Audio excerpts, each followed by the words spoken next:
کا فائدہ کیا ہوگا؟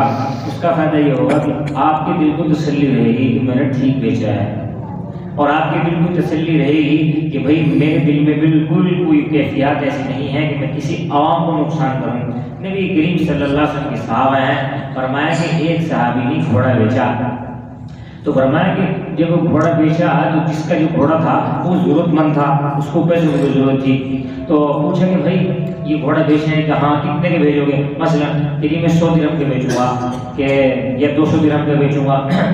نے کہا بھائی تمہارا اگر میں 300 درہم دوں، کہ کیا کہہ رہے ہو؟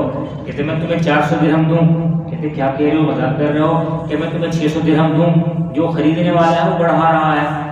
کہتے ہیں کہ یہ کیا کہہ رہے ہیں آپ؟ کہ میں تمہیں 800 درہم دوں، کہتے کیا کہہ رہے ہو؟ کہتے میں 1000 درہم دوں۔ کہ تم مذاق تو نہیں کر رہے ہیں؟ نہیں نہیں میں تم سے 1000 درہم نہیں لے رہا ہوں، گھوڑا خرید لیا۔ اب دوسرا کہنے والا کہہ رہا وہ تمہیں اس بہت تھوڑے پیسے میں بیچ رہا تھا، تو تم نے کیا کہتے ہیں اس کو کیا کہتے ہیں 1000 درہم دے دیا۔ تو فرمائیں گے وہ صحابی فرمانے لگے کہ بھی جو صورت یہ ہے وہ بندہ ضرورت مند ہے، اس کو پیسوں کی ضرورت ہے، اور گھوڑے کی جو نسل وہ میں پہچانتا ہوں، میں کاروبار کرتا ہوں۔ اب ظاہر بات ہے اگر میں کیا کہتے ہیں ایک چیز کو جانتا ہوں پھر اس کو چھپاؤں تو پھر کیا کہتے ہیں میں خیانت کرنے والوں میں سے ہو جاؤں گا۔ تو جو اس کی قیمت بن رہی تھی میں نے اس سے بھی زیادہ دے دی، اور اس سے کیا کہتے ہیں قریب قریب ہوگی، کمی نہیں ہے۔ تو بھائی میں نے تو اس کا فائدہ کیا، نقصان نہیں کیا، لیکن تم جو سمجھ رہے ہو کہ تم نے کیا کہتے ہیں بہت سارا دیا، نہیں زیادہ نہیں دیا میں نے تو اس کی جو قیمت بن رہی تھی قریب قریب وہی دی ہے۔ ہم آج کل کیا کرتے ہیں، ایک شخص آیا بازار میں یہ چیز بیچنی ہے، میں ضرورت مند ہوں، مجھے جو ہے نا پیسے دے دو بھائی، یہ تمہیں اتنے دیں۔ جو لینے والے ہوتے ہیں نا وہ اسی انتظار میں بیٹھے ہوتے ہیں کہ بھائی کونے کونے میں بیچ کے چلے جائے۔ اب سوچا یہ ہے کہ کونے کونے میں اس کے خریدنے کا اس کو گناہ ہوگا کہ بھائی تم نے خریدا کیوں اسے اتنا، جو اس کا حق بن رہا ہے تو نے وہ حق مار لیا ہے، وہ حق نہیں مارنا چاہیے، جو جس کا حق ہے اس کو دینا چاہیے۔ اس طرح کا سلسلہ نہیں ہے۔ ایسے ہی جب کسی بازار میں بیٹھے ہیں، جب کوئی چیز بیچ رہے ہیں اس میں کوئی عیب ہے تو اس کو عیب کو ظاہر کرنا چاہیے۔ عیب ظاہر کرنے کے بعد وہ لینے والا اسی عیب کے ساتھ لے رہا ہے تو اس کی مرضی، نہیں لے رہا تو اس کی مرضی۔ نبی کریم صلی اللہ علیہ وسلم فرمائے کہ ایک مرتبہ گئے ہیں ایک جگہ، تو وہاں پہ ایک بڑا ڈھیر پڑا ہوا تھا غلے کا، تو نبی کریم صلی اللہ علیہ وسلم نے غالباً اس میں ہاتھ مارا تو محسوس ہوا کہ اندر جو ہے وہ گیلا ہے۔ اب جب تحقیق کی پتہ کہ بھئی کیا سلسلہ ہے، کہ تم اس کو بتاتے کیوں نہیں ہو، کہ تم دور سے نظر آ رہا ہے ٹھیک ہے لیکن تمہیں بتانا چاہیے اس میں گیلا بھی ہے جو غلہ جو ہے، تو کیا ہے تم اس سے زیادہ پیسے لینا چاہتے ہو، اس کا فائدہ کیا ہوتا ہے، جب تول آئے گا تو کلو ہونے کی وجہ سے وزن زیادہ بنے گا، پیسے زیادہ بن جائیں گے۔ فرمایا کہ عیب ہے، ٹھیک نہیں ہے، بلکہ تمہیں بتانا چاہیے یہ غلہ جو ہے نا، اس غلے کو بارش لگی ہے، بارش کی وجہ سے جو ہے نا گیلا ہو گیا ہے، یہ ہو گیا وہ تو عیب ہے۔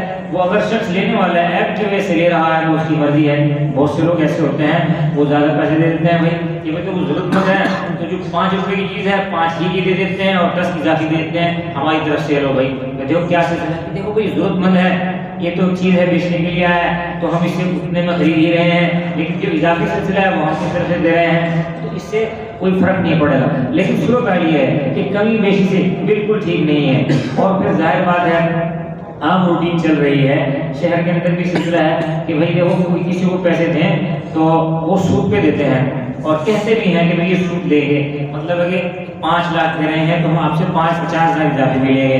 اب صورت یہ ہے کہ اگر 50 ہزار وقت پہ دے دیے ٹھیک، نہیں دیں گے تو آپ کو مزید جو ہے نا اس کے اوپر چارج پڑیں گے۔ اور پھر عام روٹین میں بینکوں میں بھی سسٹم ایسا ہی ہوتا ہے کہ وقت پہ اگر آپ پیسے نہیں دیں گے تو پھر وہ آپ کو مطلب کہ اور پڑھتے رہتے ہیں مارکیٹ میں، ہے نا، تو اس کا نقصان ہے۔ اب ایسے معاملے کے اندر جو شخص اصل پیسے اکٹھے کر رہا ہے وہ پورا نہیں کر سکتا، وہ سود ہی عطا کرتا رہے گا اور زندگی ختم ہو جائے گی۔ تو فرمایا کہ یہ ٹھیک نہیں ہے، اللہ نے سود کو حرام کیا ہے۔ اور آگے فرمایا یا ایھا الذین آمنوا انما الخمر والمیسر والانصاب والازلام رجس من عمل الشیطان۔ فرمایا کہ ایسے ہی شراب بھی حرام ہے، شراب پینے سے انسان کی عقل خراب ہو جاتی ہے، اور شراب پینے سے فرمایا کہ لا تقربوا الصلاۃ وانتم سکارى، تم نماز سے قریب نہ آؤ اور تم کس کی حالت میں ہو، شراب کی حالت میں ہو۔ شراب انسان کی عقل کو خراب کر دیتی ہے۔ اور انما الخمر والمیسر، فرمایا کہ ایسے جوئے کا جو نظم ہے وہ بالکل ٹھیک نہیں ہے۔ عام روٹین کے اندر کیا ہوتا ہے، اب عام روٹین سلسلہ ہے کہ یہ جو ہے نا میچ چل رہے ہیں نا، یہ میچ ہونے چاہیے۔ اس کا فائدہ کیا ہوتا ہے کہ بہت بڑے بڑے جواری ہوتے ہیں وہ پیسہ لگاتے ہیں، اس سے کیا ہوتا ہے، اس سے پیسہ آتا ہے۔ اب سوچنے کی بات یہ ہے کہ بھئی جوا جب اللہ نے حرام قرار دیا ہے تو ہم اگر وہ کام کر رہے ہیں تو ہم حلال کام تو نہیں کر رہے ہیں، وہ تو ہم صراحتاً اللہ کے ساتھ خلاف جب اللہ فرما دیں گے یہ سود ہے نا، سود اس جو معاملہ کرنے والا ہے اللہ سے ڈائریکٹ خلاف جنگ ہے اس کا، جو سود کا کام کرنے والا ہے اس کا اللہ کے ساتھ ڈائریکٹ جھگڑا ہے۔ اب اللہ کے ساتھ کوئی جھگڑا کر سکتا ہے؟ وہ نمرود نے کیا تھا بیچارے نے، اور نمرود نے ایسی مار کھائی، کیا بات ہے، سن کے بھی حیران ہو گئے۔ فرمایا کہ اللہ نے ایک لنگڑا مچھر بھیج دیا تھا کہ تم ایسا کرو اس نمرود کی ناک میں گھس جاؤ۔ میں کہ بہت اچھی بات ہے، کرنا کیا ہے، بس خدمت کرنی ہے اس کی۔ خدمت کیسے کرنی کہ بس جب وہ بھی آئے نا بس تو بس تمہیں شور مچانا ہے اس کے دماغ میں۔ اور ان کا پھر کیا ہوگا کہ جب اس کو جو ہے نا دماغ میں جن سے شور مچائے گا تو اس کی وجہ کیا ہوگی، اس کو جو ہے نا ضرورت پڑے گی کوئی اس کے سر میں جو ہے نا چوٹ مارے۔ اب کیا کہتے ہیں پھر کیا ہوگا کہ بس جب یہ مار کھائے گا تو پھر تھوڑا ٹھہر کے بیٹھے گا آرام سے۔ بہت اچھی بات ہے۔ اب وہ نمرود کے جو ہے نا دماغ میں گھس گیا مچھر لگڑا۔ اب اس وقت علی جو بھی آیا تو وہ جو ہے نا کہ پہلے 10 جوتے لگاؤ مجھے، اس کے بعد پھر سے بات کرنا۔ اب جو بھی آیا اسے جوتے کھاتا تھا، اب کہتا تھا میں ربکم الاعلی، میں بڑا رب ہوں۔ بھائی تو رب ہے تو پھر جوتے کیوں کھا رہا ہے؟ رب ہوتا ہے تو وہ تو کہتے ہیں ایسا کام کرتے ہی نہیں ہیں۔ تو فرمایا اللہ تعالیٰ دنیا میں ہی ایسے ربوں کو جو بالکل ذلی بروزی ہوتے ہیں، جو مطلب ہے کہ لائق نہیں ہے کہلانے کے، وہ بھی کہتے بنے ہوتے ہیں، اللہ دنیا میں ان کو ذلیل کر دیتا ہے۔ تو فرمایا کہ جو بھی آتا تھا تو وہ اس کو کیا کہتے ہیں جوتے وغیرہ لگاتا، اس کے بعد پھر اس سے بات ہوتی۔